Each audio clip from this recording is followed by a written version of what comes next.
All right, at this time I'll turn the program over to our program chairperson, Janet Barker. Thank you. Hello, I want to welcome everybody to the June meeting of the Lumpkin County Historical Society. I wish we could say every meeting had wine and cheese, unfortunately not, but I did want to start by introducing our hosts that just put a piece of cheese in her mouth. Doug and Sharon Paul, who have graciously allowed us to, not only allowed us to have the meeting here, also facilitated it by offering wine and just being wonderful friends and supporters of our society. So if we could give them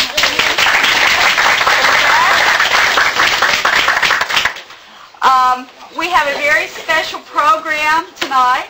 I'm going to let Larry Scott, who is going to be our presenter tonight, tell you all about it, but we're all in for a big treat. Also, I would like to let you know that the Lumpkin County Historical Society meets on the second Thursday of every month. The location is always announced in the Nugget, and we now have a website that we're very proud of, thanks to Manny. So we invite you to become a member. However, the community is invited. You don't have to be a member to attend. And we're glad that all of you came out tonight. So welcome. Larry?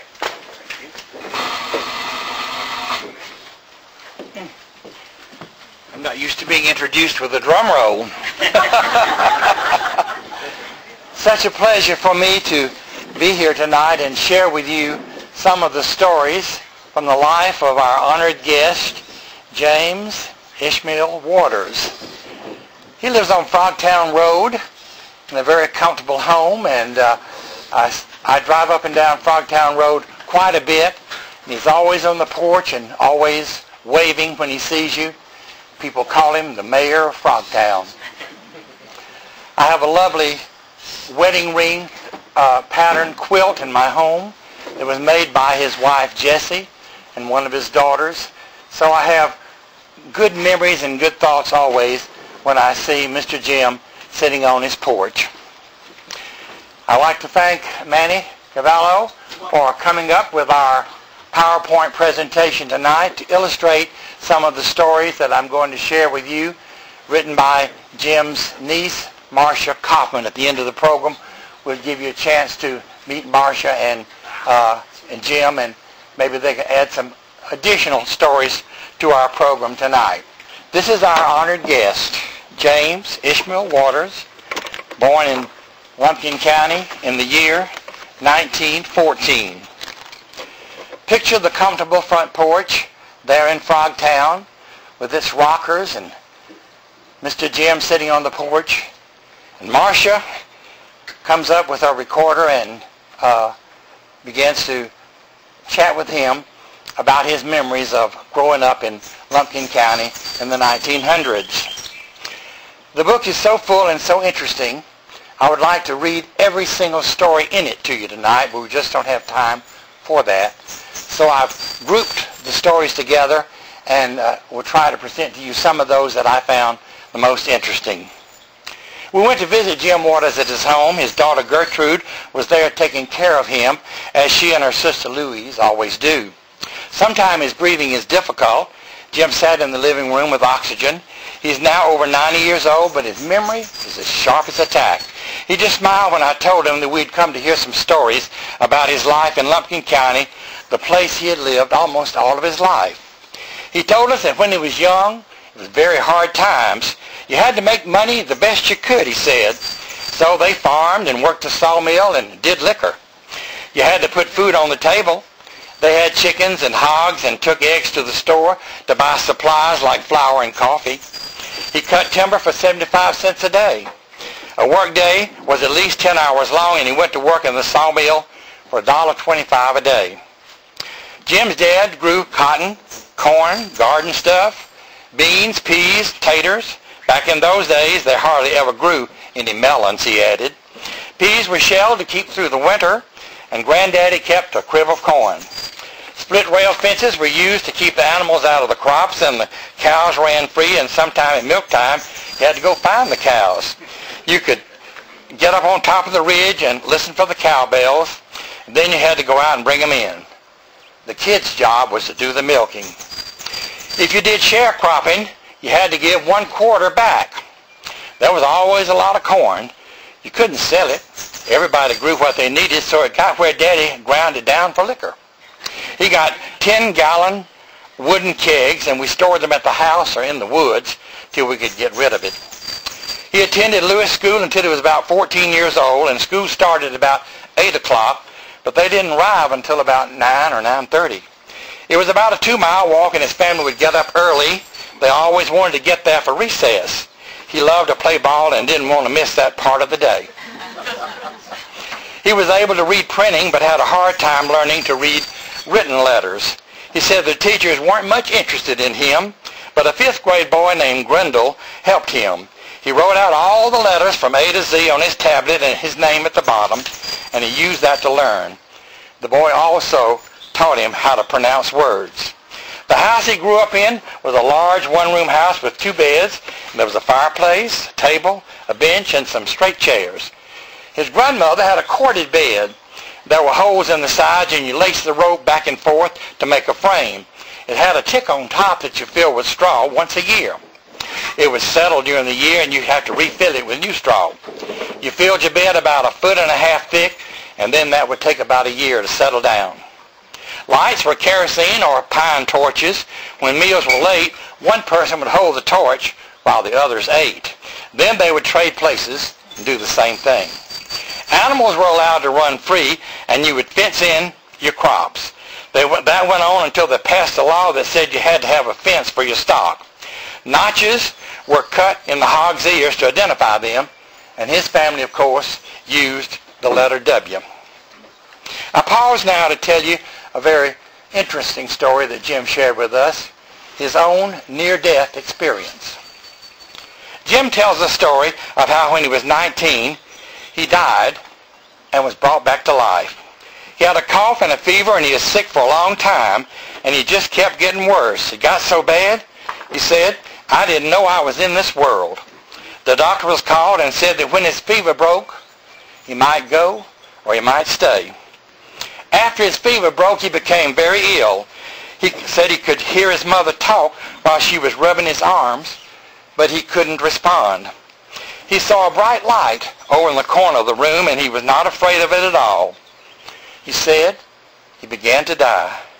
His mother called his dad, who came running in from the field and grabbed the camphor off the back of the stove. His dad smeared it over Jim's face, and this caused him to catch his breath. It took 6 months after that for him to get his health back. He even had to learn to walk again. Jim said his legs wouldn't hold him up all winter, and he had to use a stick to walk. Now, his grandmother would make soap. They put their ashes in a long hollow log with a hole in the bottom, and she would add water, and soon some red lye would come out. Then they would add old bones and fat to the lye to make soap. How'd you like to take a bath in that? When asked what he liked to eat back then, he said, oh, everything was good. He said he ate a lot of cornbread because everybody grew corn. Dockery had a mill nearby. Jim said that is how Dockery began to make liquor. Every time Mr. Dockery ground corn, he was given a scoop from each bushel for a toll. He had so much corn that he began to make shine. Another staple was syrup. His dad would put in about 1/2 acre of sugar cane each year, and when the cane started to turn red, it was ripe. They would go in and take the tops off, and that was where the seeds were, and they saved those for the next year.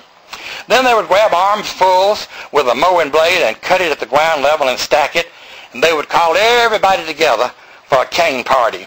They would strip off the leaves and stack the stalks. The stalks were then hauled to the mill. They took the cane to Ben Long to make it into syrup. Ben used a mule to go round and round and round to grind the cane, and then they went into a boiler. And there were 3 boilers in total to cook it down. The biggest problem was the yellow jackets. They swarmed while the cane was made. Sometimes cane was just good to chew and twist. You could get your tongue stuck in it while we were chewing if you didn't watch out. After the cane was cut, rye was planted in that same field, and this was the way they got 2 crops a year. After they cut the rye, someone would come with a thrashing machine to separate the grain. The crops were sold, but the stalks were saved to put in their beds. Jim was born on the homestead just down the road from where they were sitting that very afternoon. The homestead had been a gift from his grandfather Dockery to his mother, Nancy Dockery Waters.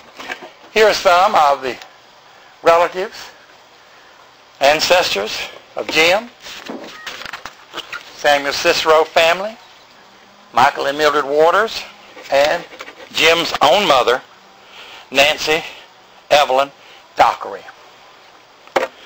One of the sweetest stories in this book that has been put together was about Jim's Cherokee Indian grandmother. Now remember, Mr. Jim is way up in his 90s now, but this story that he tells happened when he was about 3 years old. Just imagine keeping that sacred memory in your heart all of those years from the time that he was 3 years old until today.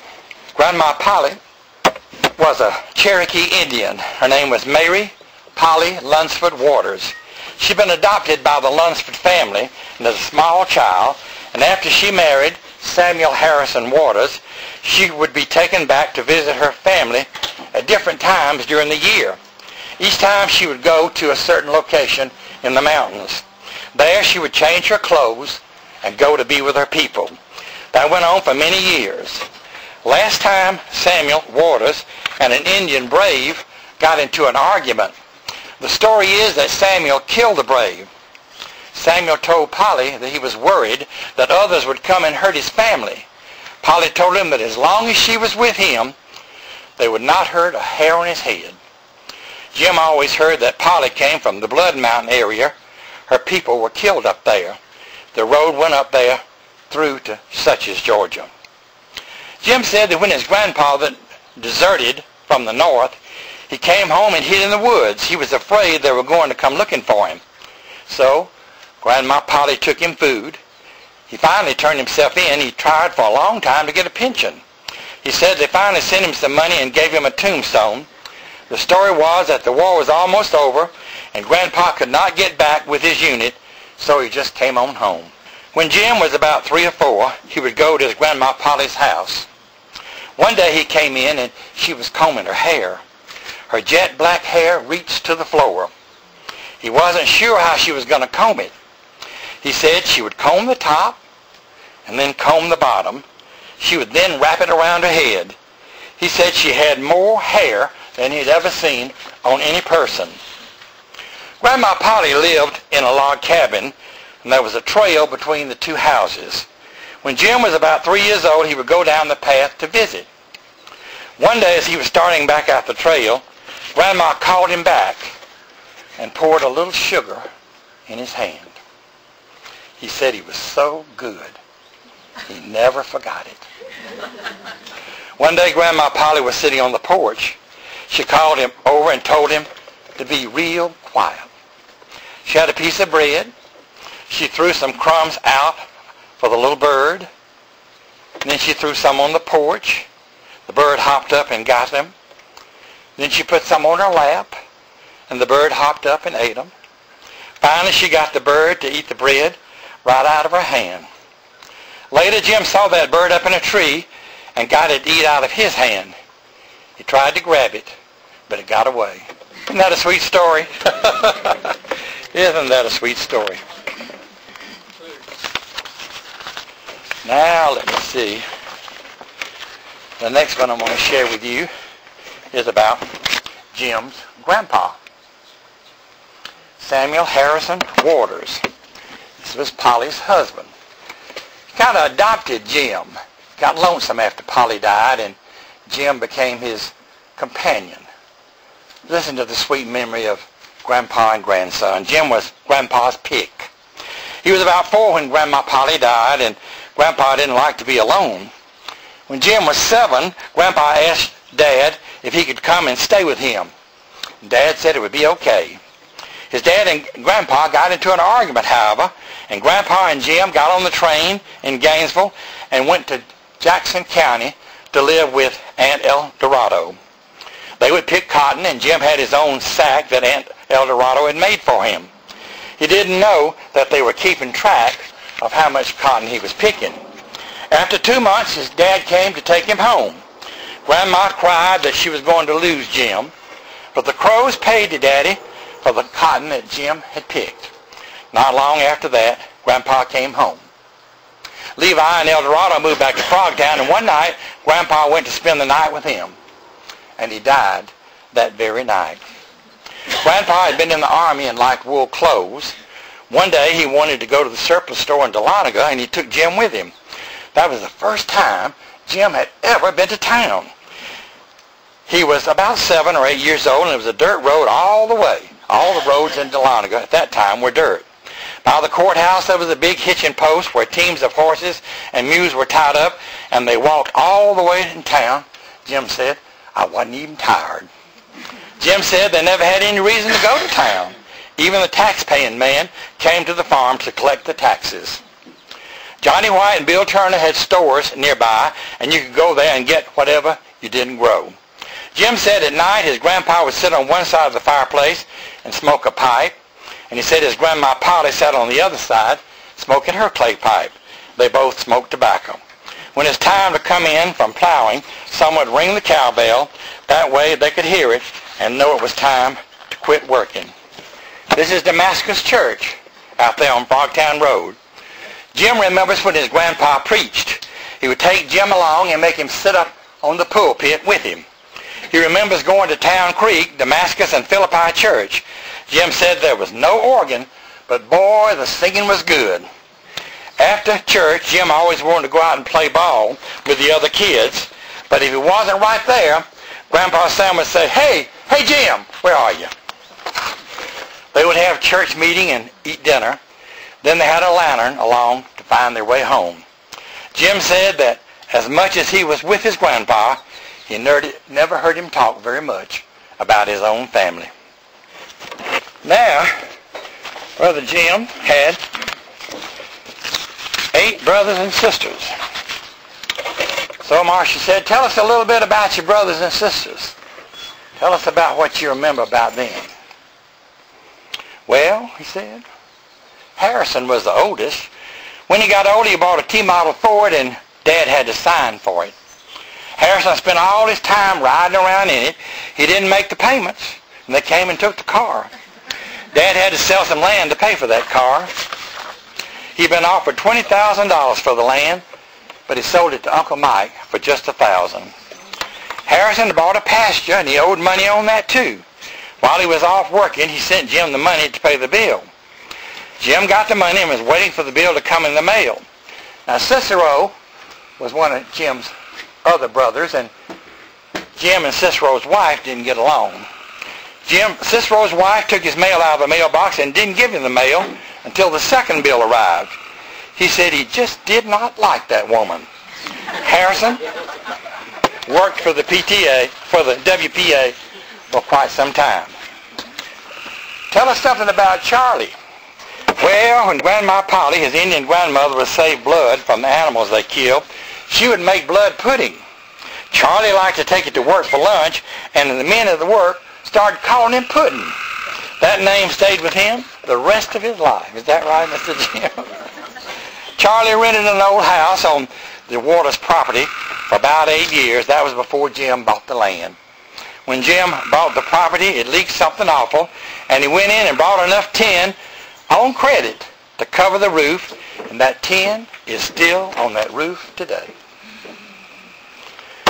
Now tell us about Cicero and his wife. Well, Cicero was high-tempered, and he liked to fight. One time, some fellows came and bought half a gallon of liquor from my daddy. They got drunk and forgot they had put the liquor in the car. They accused Cicero of stealing the liquor. He then showed them where they had put it in the car, and he got mad and wanted to work them over. One of the guys pulled a knife, and Cicero had a great big piece of wood. His dad told the guys just to leave. They never sold them any more liquor. When Jim was in Oregon, Cicero wrote a letter and asked him if he and his wife could move in with them when he returned. Jim said no, and that he was the only one that was going to live in that house. When he returned, however, Cicero and his wife moved in. Jim and Cicero's wife just did not get along. Even if he played ball outside, she would come to the door and accuse him of hurting her flowers. After several times of yelling, Jim took a bat and ran her back in the house. When Jim and Cicero's wife would argue, Cicero would go fishing or milking. Cicero and his wife moved to Atlanta. Both of them died there, but they're buried at Damascus Church. How about Sister May? What do you remember about her, Brim? Well, May was a good old girl. She married while Jim was in Oregon and moved to Tennessee. She'd come back from time to time. She married a fellow named Long. How about Polly? Jim said she was as good as she could be. She married Lecco Armour. They met when he came to see Jim Jones, who had married Lecco's sister. I bet you know a funny story about Dorothy, don't you? Oh, he did have one about her. Dorothy used to aggravate him all the time. Her son said that she must have really loved Jim because you only aggravate the people you really love. She loved to possum hunt with Jim, and they had a good possum dog. He would bark when he first got on the trail, and once in a while, when they were on the trail, Dorothy would talk every time the dog barked, and Jim couldn't hear the dog. She just liked to aggravate me, he said. The old cabin had big steps up to the kitchen, and there was no stairs. Charlie came in one day and found Dorothy making bread. She had her hands in the bowl. Just to aggravate her, he said, "Did you wash your hands?" She slapped him right out into the yard. She slapped him east and west, Jim said, and he was going to get after her with a fishing pole, but Dad broke in. He did get her back one time. He was able to scare her out in the field when they were both hoeing corn, and that sure tickled him. Had another sister. Her name was Aurora Samantha. Jim described Aurora as just a good old girl. She married a Long, who was in the service, and he lived in several different places. And you had one named Zoni, didn't you? Sure did. Her name was Mandy Arizona Waters, but everybody called her Zoni. Jim said that she was a hard worker. Arizona stayed home and took care of his mother until she died. His father had passed away and his mother was alone. When Jim was working in the CCC, he would try to come home and help them. He was working at a CC camp when Wesley Dockery sent him a telegram and said, "Your mama's real bad off." He went home. His boss said he would let him off without pay, but if he got home and found out his mother was really bad off, he would let him go and pay him. Jim walked all the way to Dahlonega to send his boss a telegram and tell him that his mom, sure enough, was bad. But they could not send the telegram because the tornado that had hit Gainesville had knocked down all the lines. That was in 1936, so he sent a letter, and he got paid for that time off. Okay, now let's see. There were several very interesting stories about folk medicine that I wanted to share with you, and I think you'll enjoy most of them. You know, they were out where there weren't any doctors and hospitals and anything. They just had to take care of folks the best way they could with what they had. You're looking at a picture of an electric fence. Jim said he had a finger that just killed him. Someone told him that electricity might help. It hurt him so bad that one day he decided to try it. He went out to the electric fence and just touched it a little. He said he took several tries before he could hold on. Gertrude said that she actually saw smoke coming out of his shoes. Since then, that finger had never bothered him again. He said that he hurt his hand and he would like to try it again sometime. His daughter Gertrude had a knee that was bothering her and accidentally hit against that same fence. She didn't realize until several days later it wasn't hurting no more. All right, let's see the next little story here.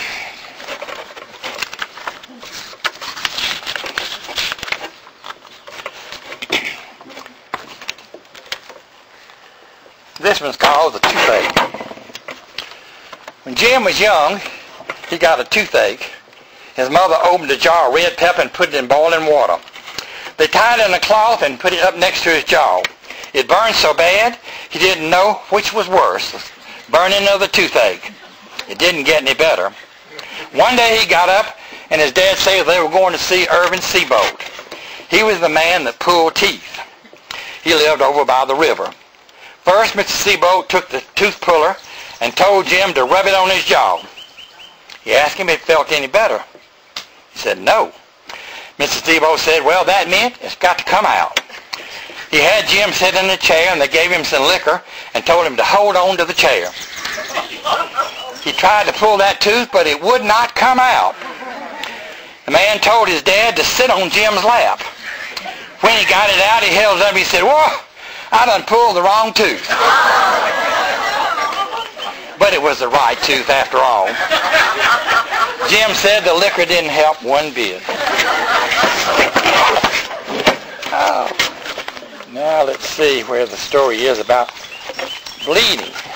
I asked Jim how people stopped bleeding. He said my grandpa could stop bleeding. He would read a verse out of the Bible to stop it. I had to get a tooth pulled, and he said, I got off the first shift and then got through with the kids, and my dad took me to the dentist, and he gave me a shot. They pulled the tooth, but it just would not stop bleeding. My Jessie, that's his wife, called Leon and told him to call the doctor. Well, it just bled all night. They told Jessie to call Doug Dodson's wife. She prayed the verse in Ezekiel right over the phone, and the bleeding stopped. He said that the verse is Ezekiel 16, 6 and 7, if you want to make a note of that. If you go to Jim's Bible and look up that passage at the top of the page, it says, stops bleeding.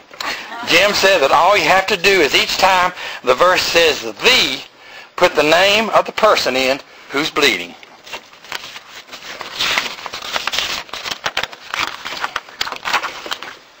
We had a way in those days of getting rid of warts. And if you had one, Jim said, oh, I'm sorry, I've gone too far. Jim said he could buy that wart from you and make it go away. Jim said he'd buy a wart, and he'd ask his co-workers how much they'd sell it to him for. He said Jim could buy that wart off of his hand for 5 cents. He put a nickel somewhere where nobody would find it, and he said you can hide it or you can just bury the money. His friend told the boss that Jim could cure warts. 4 to 6 months later, the boss showed him his finger. He had a wart. Jim said he would buy that wart for 10 cents. His boss didn't do what he told him to with the money, and the wart didn't go away. Jim said he bought a lot of warts in his time. For burns, Jim told us to use vinegar. If you use it, the burn will not blister. Doctors were used to stitch people up, and Dorothy knew how to stitch. She'd stoke a thread in the alcohol and just sew away. All right. Now let's get down to where Jim got married. We're going to read about his sweet wife.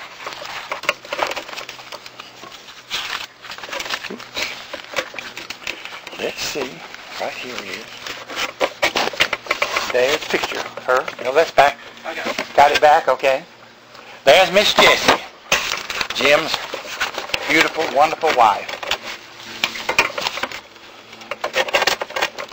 Let's listen to this romantic story. Jim worked for the CC camp as a young man. The CC planted white pines out at Nimbleville, and he said recently he wanted to go back out there and see how they were growing. When Jim was about to be discharged from the CCC camp, he met Jessie. They were going to a church meeting with others, and he got in the back rumble seat of his brother's A-model Ford. Jessie had no place to sit, so she got in the back with him. That was the beginning of their relationship. He asked her out on a date the next night. They dated for about 9 months, and he had to ask her twice before she said she would marry him. She said she wanted to get married on Christmas Day, so he had to ask her father in time to get the paperwork done for Christmas. Before he asked his father, he gave him a drink.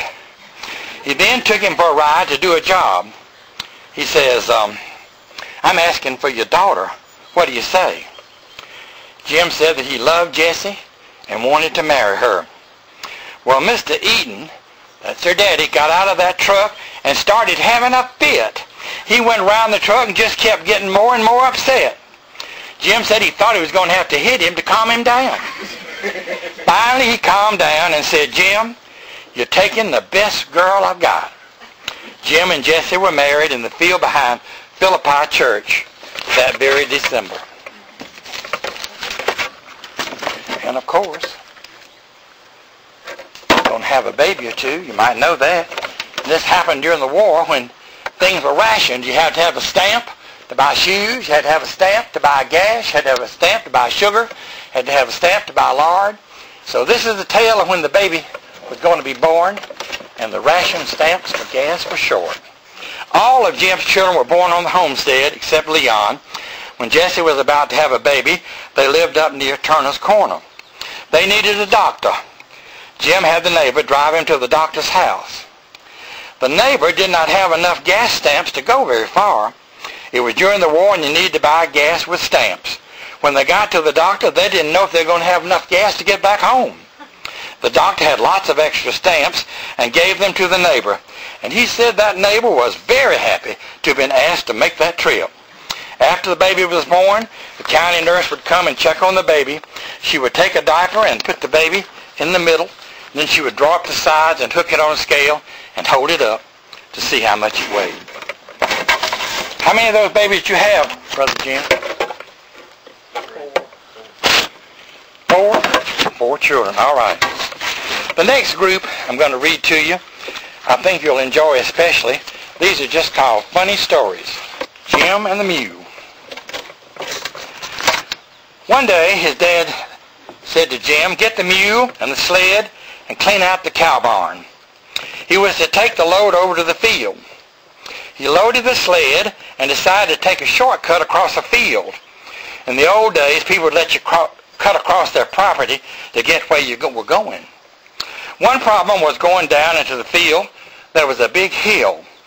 The sled knocked the hind legs out from under the mule, and the mule sat down in Jim's lap and walked down the hill on his front legs. Jim said, "Lord have mercy."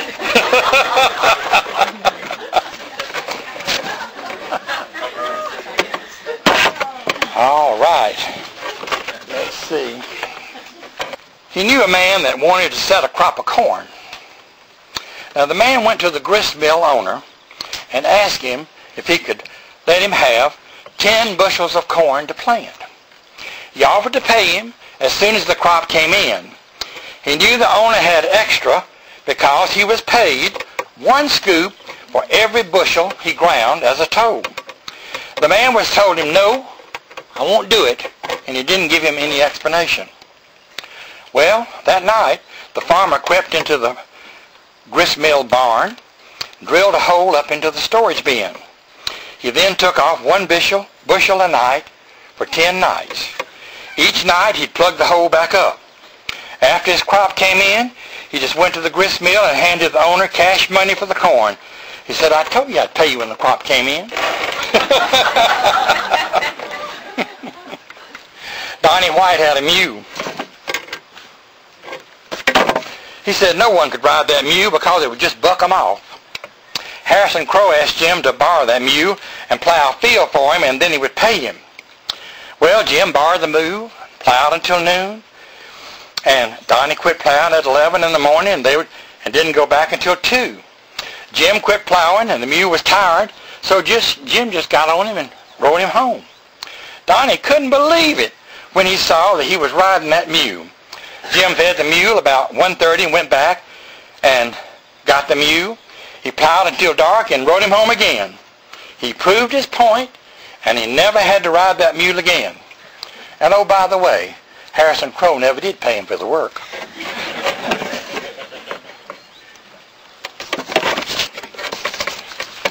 You remember Jim had a sister named Gertrude. Most of you know about milking. Got to get you a 3-legged milking stool and sit down and let that cow know who's boss and then milk them. They lived near a church. Their neighbor had a short-legged cow that would run free and came in their yard. They would sit on the ground and just milk it. After they would milk it, they would send it home. They always wondered why the neighbor thought why that cow never had any milk.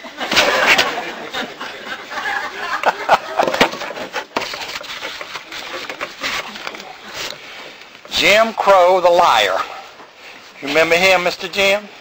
Jim Crow the liar. Jim Crow told stories. He had a reputation for telling lies. Jim said, why, you couldn't believe half of what he said. One time Jim Crow was coming down the road with a shovel. There were several men there that didn't know him, and one man said that Jim Crow could tell you a lie without you even knowing it. He said he would try to get Jim Crow to tell him a lie right then and there. He asked Jim to take a minute and tell the men a story. Jim said he didn't have time right then because some guy had died and he was just going up to the church to bury him. He told the men if they would come up there after a little bit, he would tell them a story. The men waited and then went up to the church. Jim Crow wasn't there, and there wasn't no grave either.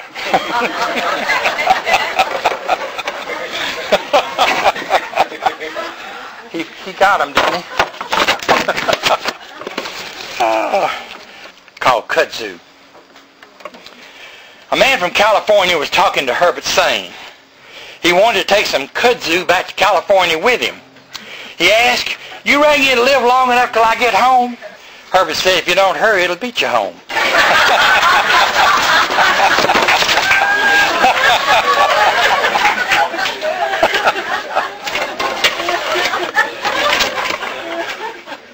And finally, I love this story.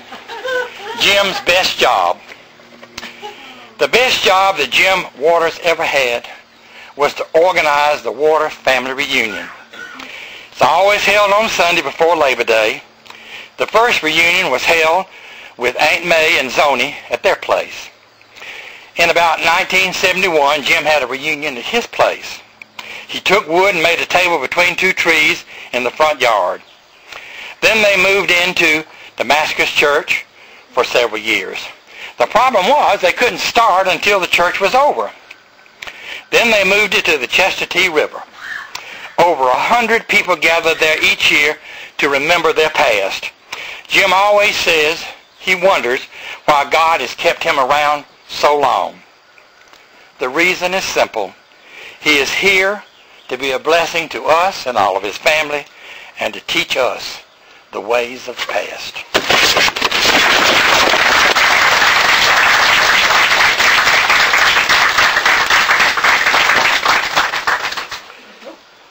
Hey, where's that Frogtown frog?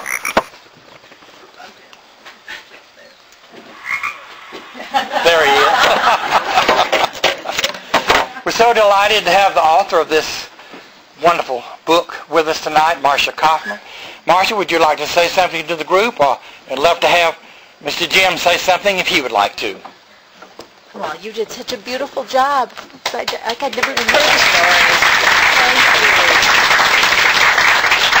People always ask me, why did you write about Uncle Jim? And I always tell them the same thing. If we don't remember our past, we won't know where we're going. And so I started writing.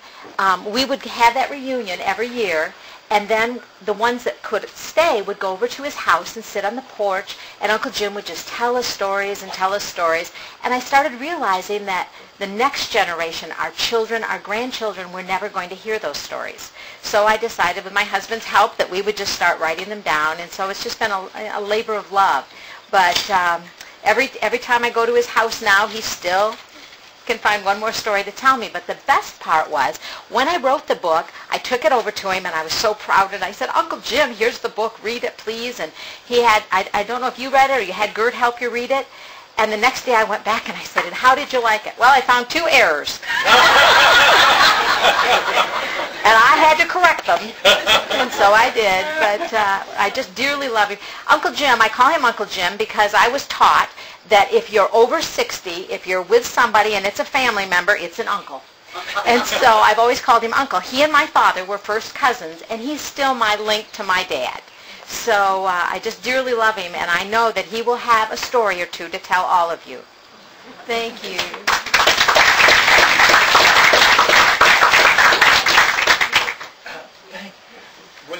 Would you like to speak? Do you feel like saying something? Like saying something? I don't know. Nothing else. You don't know nothing else to say? Everybody be sure and stick around because we have a lot of people here who are guests who I'm sure know Jim, and I want you to be able to be with him and socialize. There are cheese and crackers there. And then we have a birthday cake coming up. Oh. But we have 2 birthday cakes coming up. Because Jim is going to be 97 years old. So we're going to bring that one out. And Janet Barger back there, it just turned 29 last Saturday. So please stick around and help us eat those cakes. Let's bring them out now and sing. All right, good idea. I'd also like to mention that next month's program is going to be presented by our own Paul Schimmer. Kevin, I knew I would do that. On the cemetery in Dahlonega, Mount Hope, and its rich history. So we don't have a location yet, but it will be announced in the paper.